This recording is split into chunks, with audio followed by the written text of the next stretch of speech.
One of the most debated and controversial topics of the modern global society is a topic related to the end of the world.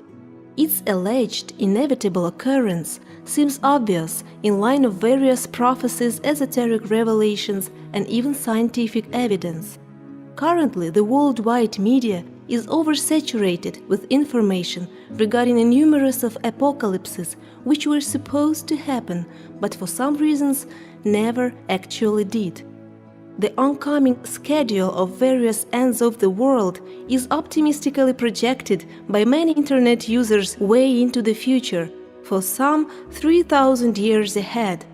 The literature and TV apocalypse and post-apocalypse shows became the most popular and even offer us to purchase a comfortable seat within an exclusive bunker. The end of the world doctrine seems obvious and convincing unless you can feel that something is amiss here. If you really think of it, you can quickly realize that out of all the information which surrounds us, we choose only what is attracting our attention the most, often concentrating upon certain not very best emotions. The movies depicting various catastrophes, numerous Nostradamus and Vanga predictions, along with the similar information believed to come from Maya calendar, exist only due to our desire of realization and experiencing of such fears, along with artificiality and ignorance regarding possible variations of our own future. Our feelings, emotions, and individual relation towards the surrounding reality contribute to and instigate such occurrence manifestation in our lives. This isn't bad or good, it is simply what it is.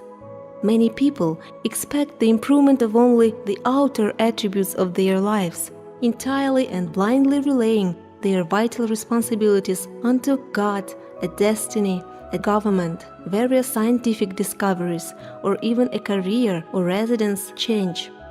However, a person striving for self-improvement can actually change the life circumstances which seemed negative or unfavorable at first for the better with positive thoughts, motivations, and corresponding qualitative choices.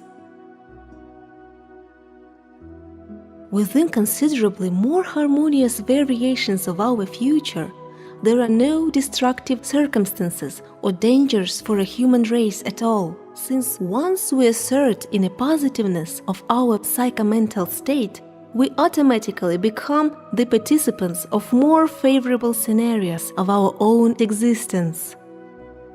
So, where all our perceptions regarding the end of the world come from? What had happened with the multitude of unfulfilled end-of-the-world processes?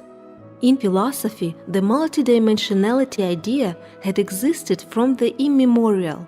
In ancient Greece, it was connected to the atheism of Democritus, Metrodorus of Chaos, and Epicurus.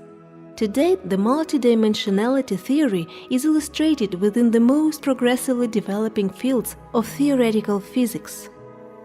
That includes the many worlds interpretation, along with the superstring theory and many similar ones, also sustaining the world diversity and asserting that many entity bearing a self-awareness capability is fully immortal.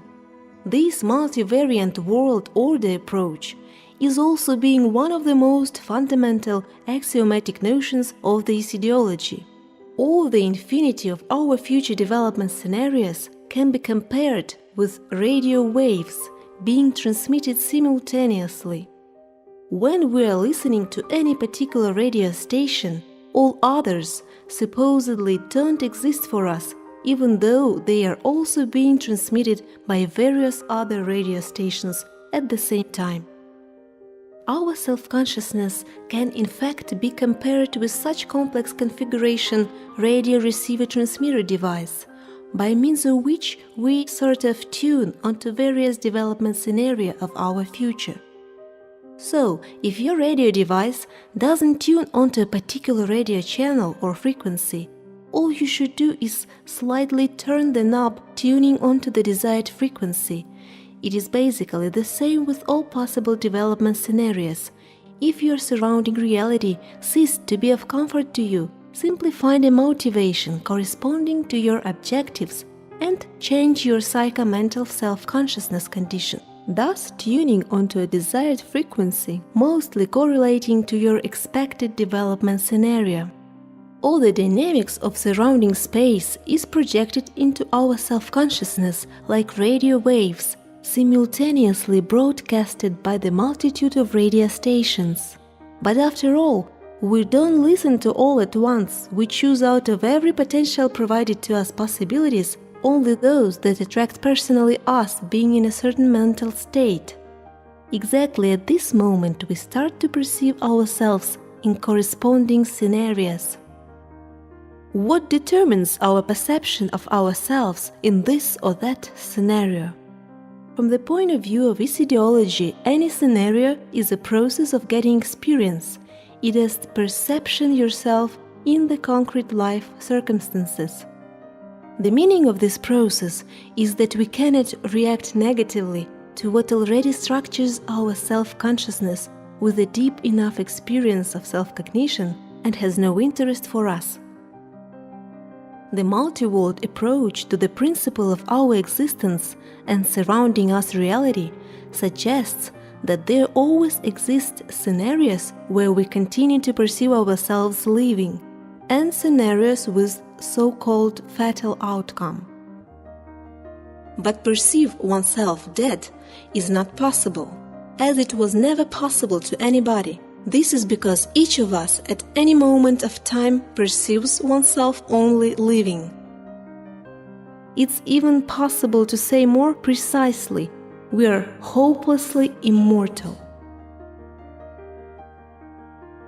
The majority of people, when seeing a breathless corpse of the human being, say that he is dead. Actually, he continues to live further on, but in other scenarios, without even noticing the death happening to him somewhere.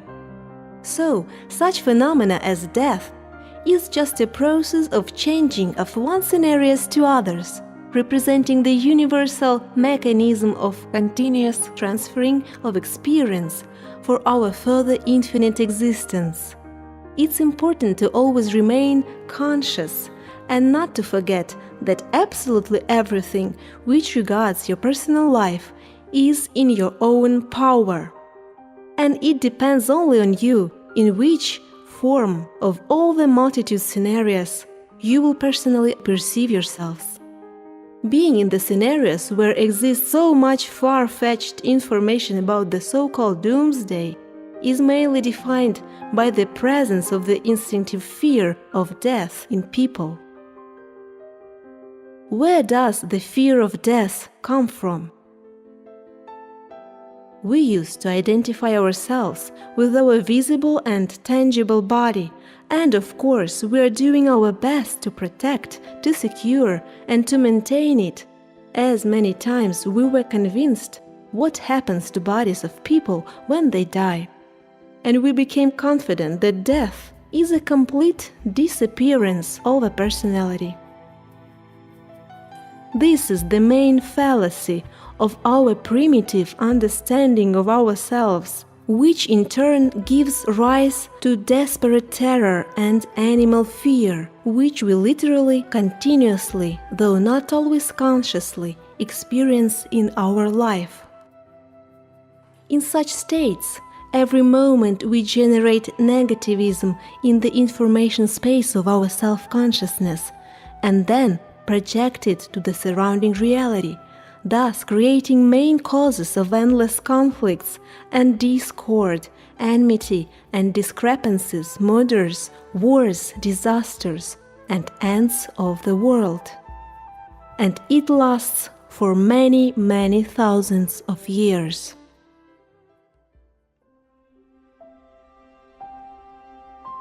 In the future, the human society cannot be viable if the fear of death, constantly animating in the self-consciousness all selfish tendencies, aggressive reactions, and animals' lusts, continue to be guideline of our existence. Some of us are so seized by this fear that they are simply afraid to live. We are afraid of something just because we have not yet known ourselves in this experience quite deeply, so we attract the dynamics of that steadily expected by us event, which at the same moment is actually happening to us in some parallel scenario. Thoughts, images of what we fear become more concrete and stable, and thereby more precisely direct our focus, that is our attention, to those scenarios where there is a real opportunity to get this unpleasant but so essential for the further evolution life experience. What happens to our self-consciousness in the moment of death? We instantly become aware of ourselves in one of many of our forms, where we are simultaneously focusing in differently directed inertial dynamics of development scenarios chosen by us. It is a continuously performed process that is never interrupted for a single moment in our eternal existence, a process that is always present in our life. After any of our deaths, we continue to live in a different form of manifestation, in another world, with the development scenario which we have most resonated in the very moment of death. Just as we were busy doing something up until the instant of death, we continue to perceive ourselves within a whole new scenario where absolutely nothing we've been doing right before the death occurred actually changes, neither ourselves nor even our comfortable position we were in at that moment. You can argue that the parallel reality's existence isn't a new conception.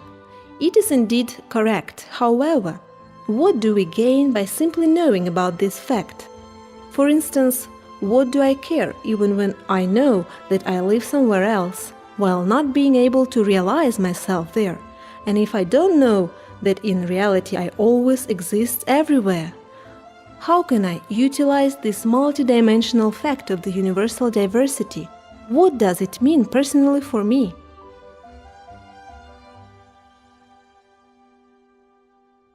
By filling our lives with highly intellectual, loving and benevolent surrounding reality perceptions, our own self-defining purpose and relation to everything within and around us, we annihilate all our former egoistic and ignorant perceptions regarding our perishable existence, along with dreadful imminent dangers.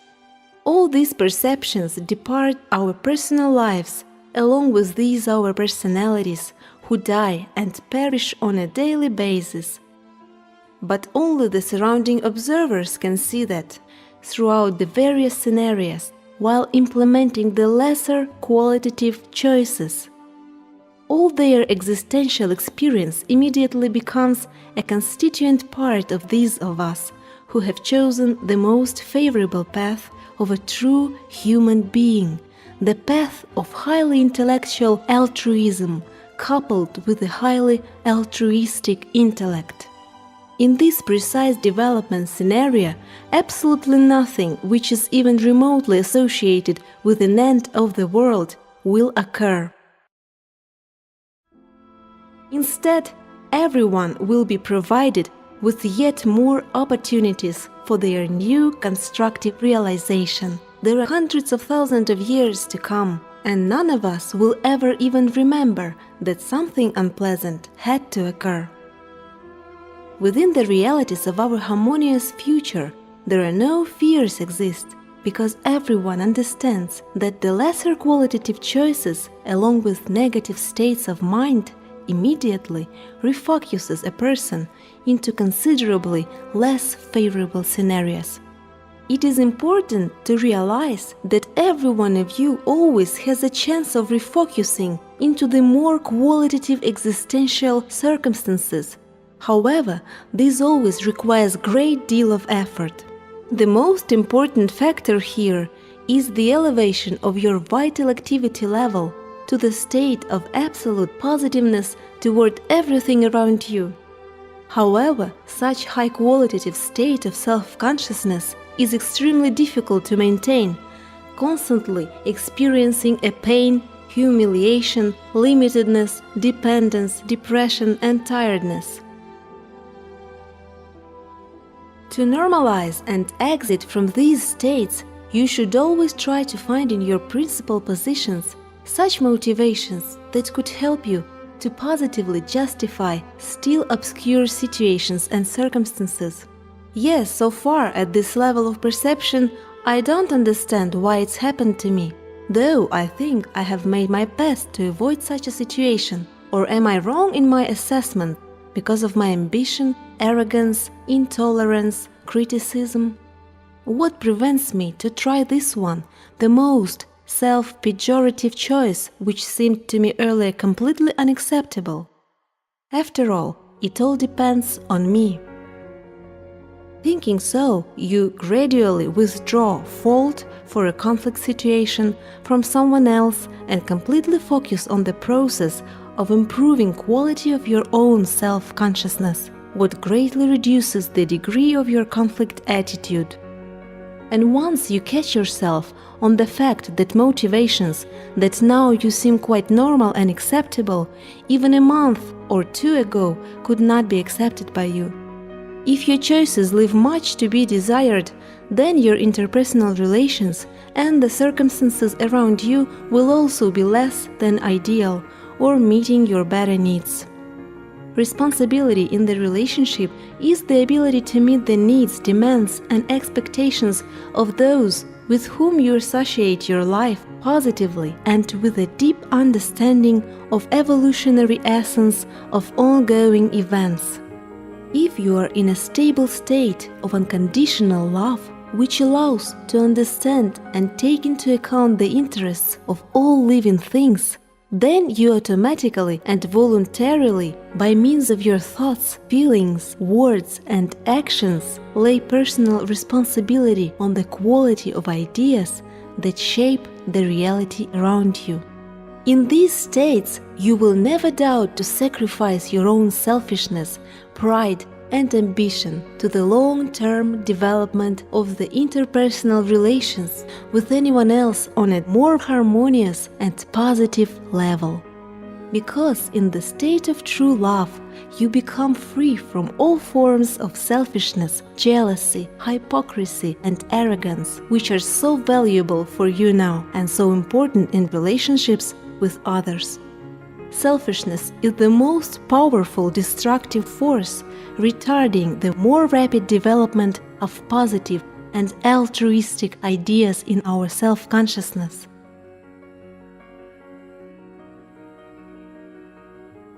In doing so, you will gradually and naturally change yourself for the better, and you will eventually treat other people with more positive attitude, with more tolerance, sympathy, and with less criticism.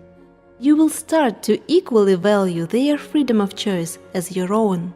If you do the same consciously, using Iissiidiology knowledge, you will be able to direct your life step by step and more effectively to the scenarios with most favored conditions for your life creativity.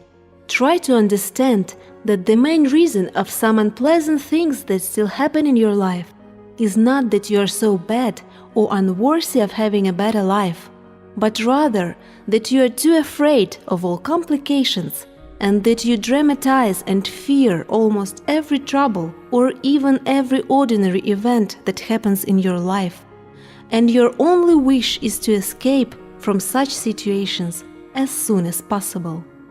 But the more you are afraid of them, and the more you reject them and protect yourself against them, the thicker the wall of unfavorable conditions and circumstances is around you, which makes you constantly feel stressed, always waiting for some bad things to happen and looking in advance for escape ways from all sorts of troubles. Thus you more thoroughly shut yourself away both from life with its eternal injustice and from people with their cares, excessive demands, and constant complaints against you. relying on your true thoughts and feelings rather than on those which you trickily fabricate in any situation for the sake of your own profit. You must try to make each decision using not cold calculation of limited logic and morbid cynicism of self-interested analysis, but rather a powerful and generous charge of positive feelings and genuine sincerity, and a promise of heartfelt truth and spiritual devotion. And don't think how other people will appreciate your impulse of feelings. Don't take into account their personal opinion in this respect. Always, when your intuitive inner state urges you to respond with love, altruism, and highly intellectual motivations to any proposal of the outer reality, don't look at any opinions of others, trying to find their support or approval. If you always act like that, your every decision will become as close as possible to the deep essence of high purpose of your life that is potentially present in every moment of your eternal existence. Such states that involve your high feelings and high intellect nullify any possible manifestations of all sorts of dramatic events, including the most authentic dates of the end of the world in your personal life.